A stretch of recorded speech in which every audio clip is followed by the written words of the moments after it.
Inside the counselor brain, what we think but rarely say out loud. Welcome back to the Counselor HQ podcast. I'm Noelle, and today's episode is one I think a lot of you are going to nod along with, maybe laugh a little, and hopefully feel very seen. Today we're talking about what happens inside the counselor brain, the things we think but rarely say out loud, the mental load, the invisible work, the emotional juggling act, and yes, the constant question of, did I eat lunch today? I like to start each episode with a story, and working as a counselor for 20 years, I have a lot. So my first story today is right out of grad school. My very first counseling job was at an elementary school. It was pre-K through second grade. So these were itty bitty babies.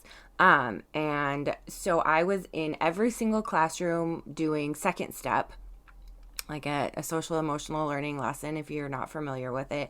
But I was in each class every week. So all the kids knew me. So I would walk down the hallway. They would say hi.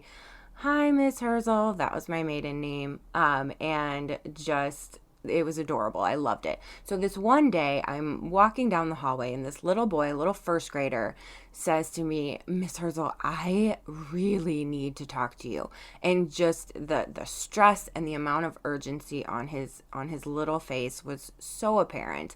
I said, buddy, okay, I'll make sure I see you really, really soon. Is everything okay? And he says to me, yes, I just really need to talk to you about faith.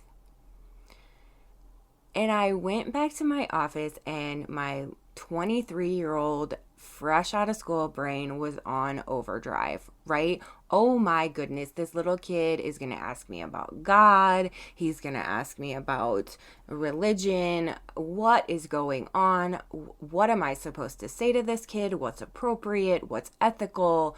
I'm thinking of all the things. So I calm myself down and call him into my office.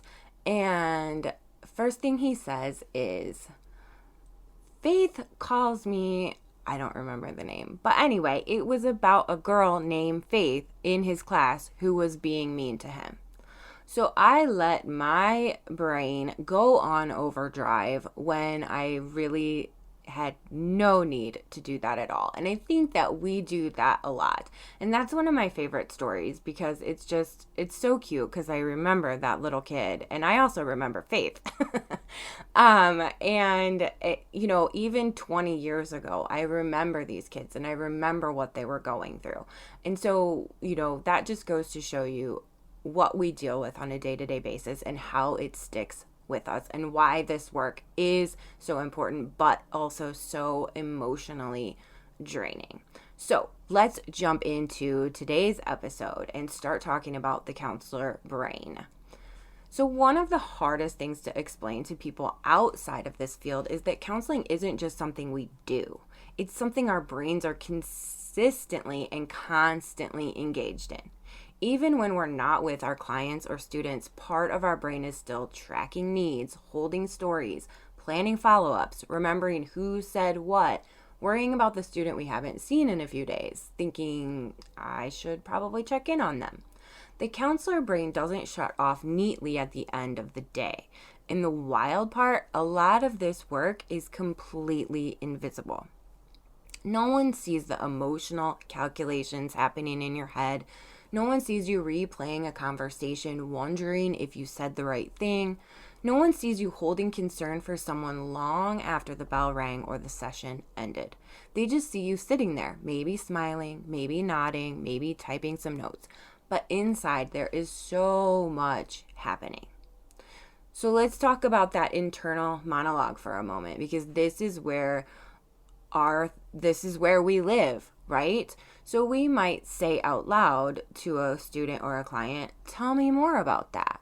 But what we're thinking in our head is, okay, stay present, don't jump ahead, remember their background, watch your body language, don't forget to ask about that thing they mentioned last time, right?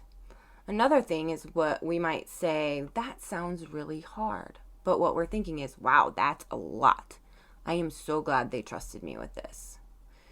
What we also might say is, let's take this one step at a time. But what we're thinking is, ooh, there are so many layers here. We're going to pace this and not overwhelm them. And sometimes we might say, and what we're thinking is, did I email that parent? Did I submit that referral? Did I eat lunch? There's so much about counseling that isn't in the textbooks. No one really prepares you for the emotional residue that you carry home, the way certain stories stick with you, the mental juggling of multiple people's needs, the constant prioritizing of urgency versus importance. You're not just listening, you're assessing safety, regulating your own nervous system, co-regulating with someone else, choosing your words carefully, tracking patterns, and planning next steps, all at the same time. And yet, because it doesn't always look like work, it often goes unnoticed, which can lead to a very quiet kind of exhaustion. So let's take a moment to acknowledge one of the most universal counselor experiences. That moment when you look at the clock and realize it's 2:30, your coffee is cold, your stomach is growling, and you genuinely can't remember if you ate today. Not because you're trying to be overly productive, not because you're trying to skip breaks, but because you are putting out fires, responding to crises, holding space, adjusting plans, and simply being present for other humans. This isn't a badge of honor. It's a sign of how consuming the work can be. And it's also a reminder that counselors often meet everyone else's needs before their own without even realizing it. One of the strangest parts of being a counselor is the emotional contrast. You might support someone through deep pain, then immediately switch gears for the next person, then go to a meeting, then answer emails, then drive home and make dinner, all while carrying pieces of what you heard throughout the day. And there's rarely space to fully process in that moment. So the counselor brain learns to compartmentalize, sometimes too well. We become very skilled at holding big emotions, staying regulated, and keeping things moving. But that skill can also make it hard to notice when we need support.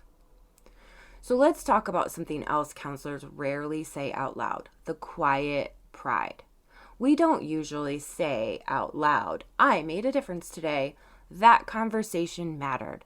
I helped someone feel less alone. Because it can feel uncomfortable or like bragging or like we're supposed to just do that. But there's something deeply meaningful about watching someone grow, about seeing a student advocate for themselves, regulate emotions more effectively, or trust an adult for the first time, or about seeing a client set a boundary, name a feeling, or take a small but brave step forward. These moments don't always come with applause. In fact, they rarely ever do. They're quiet, subtle, and often known only to you and sometimes the person you helped. But they matter, and they're part of why so many counselors stay even when the work is so hard. So talking about the counselor brain matters because silence can make us feel like something is wrong with us. Like, why am I so tired? Why does this feel so heavy? Why can't I just leave work at work? The truth is, nothing is wrong with you. You are doing complex, emotionally demanding work in systems that don't always provide enough support. And naming that reality isn't complaining, it's clarity. So here is my invitation to you this week. Pay attention to your internal experience. Notice the things you carry quietly and give yourself credit for the invisible work you do. You don't have to minimize it. You don't have to pretend it's easy, and you don't have to do it alone. That is part of why Counselor HQ exists, to create spaces where counselors can be honest about the realities of this work without judgment. If this episode felt familiar, comforting, or validating, you are not alone. There are so many counselors thinking the same thoughts, carrying the same mental load, and quietly doing meaningful work every day. Thank you for showing up. thank you for caring. And thank you for being human in a profession that asks so much of you. If you'd like to learn about the Counselor HQ community, resources, and support, you can visit counselorhq.net. The link is in the show notes. And I am going to soon be looking for podcast guests. So if you would like to share a story or talk to the Counselor HQ community, I would love to have you as a guest on our show. You can email me at nrizio@counselorhq.net. I will also put that in the show notes. Next week, we are going to be exploring the isolation many counselors feel. I will see you then, and until then, take care of you.